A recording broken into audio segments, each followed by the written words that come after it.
So right mga karagon, ayan yung ginagawa natin dito. So nakabakod pa tayo, hindi pa natin tinatanggal itong tolda na blue sack. So ito na yung itsura. Bali nakapag-spandrel na. Ayan o. So nakapag-spandrel na tayo dito. Ayan, punta dun. So tapos nandito na rin yung mga gate. Ilalagay na rin nila yung gate. Ayan yung gate. Oh. So ilalagay na nila. So ito si master. Lagyan ni master. Geng geng. So nililiat ni master. Para may lagay na itong ano, mga gate natin. Sapaw pa. So dito nilagay yung gate top o yung cylindrical, tapos ito mayroon na dito ayun, sa gitna. So center, tapos dito sa kabila ganun din. Aboy, babayaran na rin Marta? Oo, dito rin. Tapos dito ay ilagay din niya. Tapos ito na pala yung nagawa natin na tiles. So ayan, natapos natin ng 3 in 1/2 days. Kaya tinapos natin yan. So papunta dito. Ayan. Ito yung ano, kulay blue. Alin? Yung kulay blue. Sabi nga namin, yung cup na lang ayaw. Isakit ang cup. So ganito itsura ng ating kantuhan sa mga kantuhan. Ayan. Tinan mo naman doon. So bali P45 natin, naka 45 yan. Kaya magandang tingnan pag sinili pupunta sa taas, tapos pababa. Ayan. Napakagandang tingnan pag ganyan ang itsura pag kayo nagta-tiles. Pag ganyan ginawa yung tiles, magandang tingnan. Paikot yan. Ayan. Side.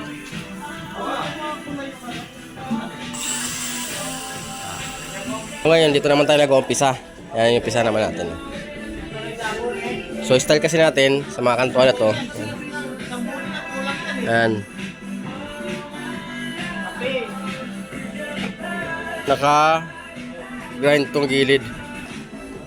Oh, tapos, tag-tiles tayo. Ano, pantay na pantay sa ating tansi. Ano.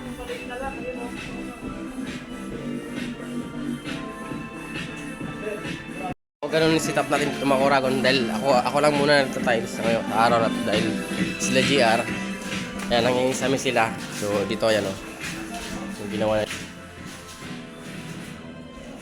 ayan. So yung mga tambol, yun yung may nilagyan na nila ng gypsum board.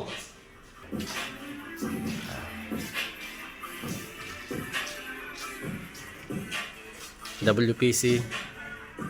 Basta yung mga bakante, WPC ilalagay dyan. Ayan. Tapos may mga ilaw tayo dyan, nakabang na yung mga ilaw. Baka nakasinter.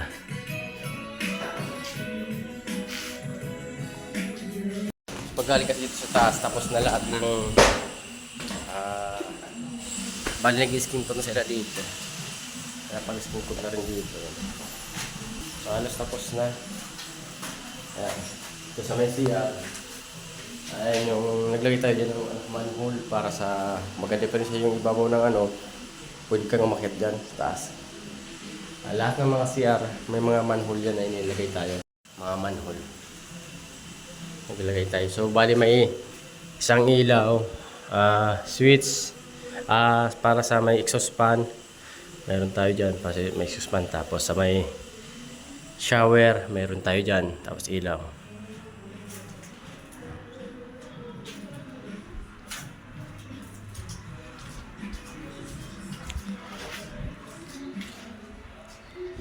Halos matapos-tapos na dito ang PVC panel na lang. Ito lang yung area na to yung nabuo na walang PVC panel yung area na to.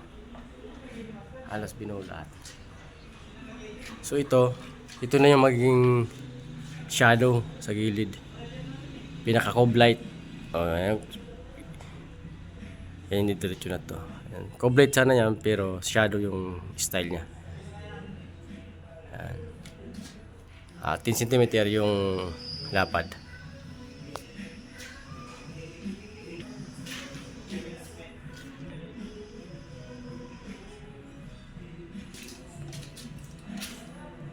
Dito tapos na rin. O, ito pa, flat pa to. So dito nagkaroon na shadow sa gilid na to. Yan na yung shadow niya.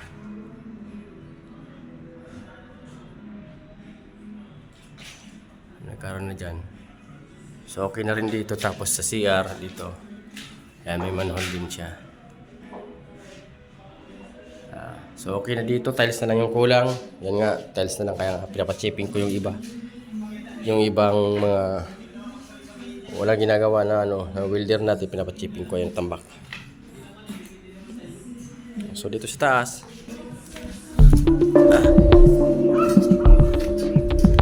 So ganoon din dito sa taas, ganoon din itsura niya.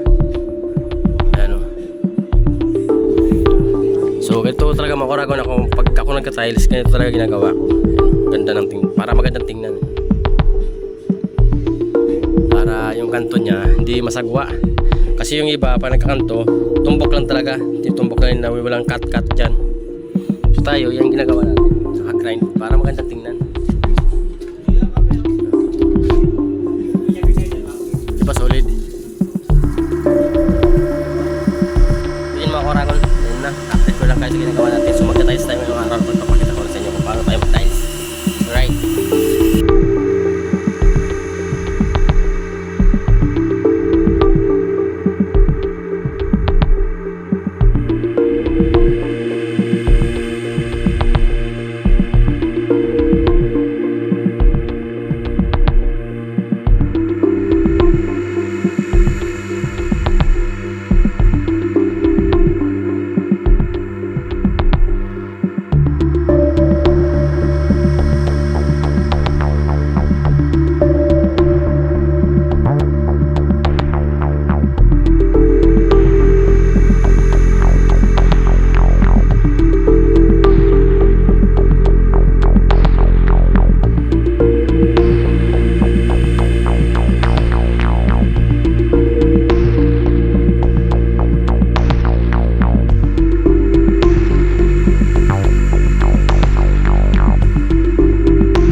So yun ako namin yung gagawa natin ngayong araw na to.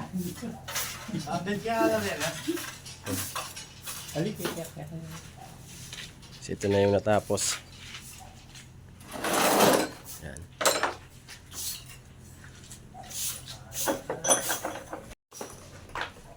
Tapos yung si Roldan, oh. Nag-install na sila ng wiring para dito naman sa ano, sa baba, dito sa may garahe.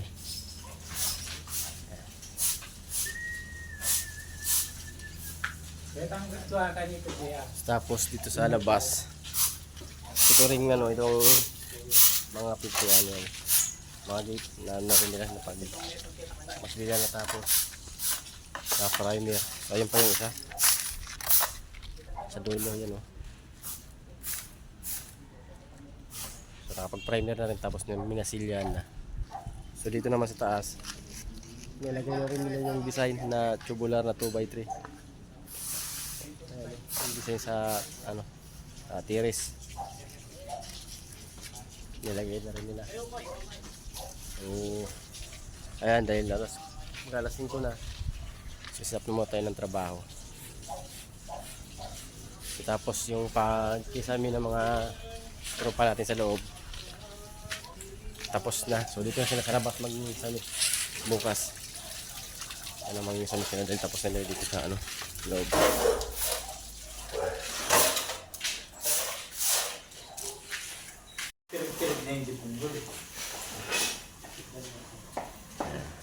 So tinatapos lang nila itong isa na to. Tapos pagkatapos yan, isalpak na lang nila yung wiring nila dyan. Okay na, pahinga na.